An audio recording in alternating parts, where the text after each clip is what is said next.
Hi guys, today we're going to talk about Gauss's law. Um, a long time that I've been teaching physics, I've always kind of just taught um, magnetic and electric flux as the field lines that are perpendicular to a cross-sectional area. Um, when you multiply that electric field times that area, you end up getting electric flux. But, I never really got any deeper than that with the students. And in doing this section here, it really helped me remember some things from early on in my physics days. And, I think I'm going to be approaching this from a little bit of a different perspective from now on. So Gauss's law states that the flux of a vector field E through a surface area S is given by the following three conditions. That the flux is equal to the electric field times the surface area where E is uniform and perpendicular to S. The flux is equal to the electric field dot the normal to the surface times the surface area where E is uniform at an angle of S. And the electric field is equal to E times that normal vector dA, where E is a non-uniform and at a variable angle to S. Electric flux is a scalar quantity that can be thought of as the number of field lines that penetrate a surface. This means that the electric flux is directly proportional to the density of the field lines per square meter. Hang in, guys, just trying to, there we go, get my bearings here. What I really liked is in our textbook, it gave these cubes, and the first cube really represents the zero net flux through a surface.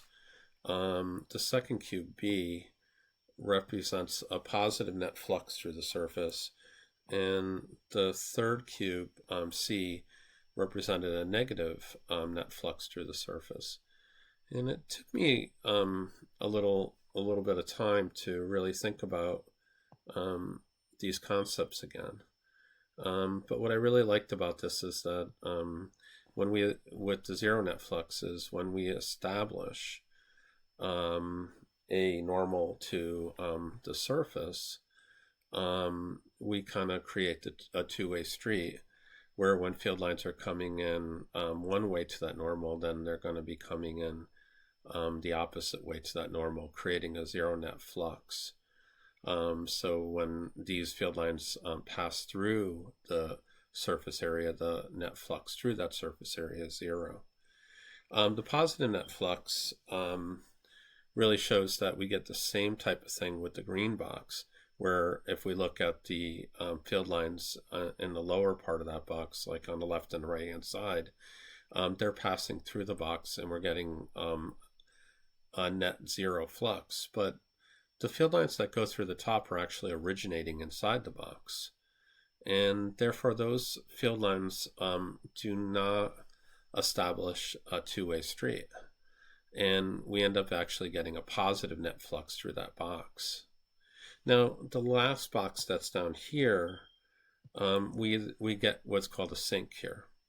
And what's happening here is that the field lines are doing from left to right the same type of thing. They're cutting through the cross section and going out the other end, and thus establishing that two-way street, which is going to give us a net flux of zero through that cross-sectional area S. But the top of the box, the field lines are actually going into the box, and they're actually ending inside the box. And we're getting what's considered a net negative flux through that surface. So, according to Gauss, in order to have that net flux, there has to be a net amount of charge that's actually enclosed by the surfaces, and that's really pretty cool. So that means that the charge on the outside of the boxes are going to give you zero flux. But so the only way you're going to get flux is when you have a net amount of charge that's enclosed by the surfaces. So that's it, guys. So thank you so much now.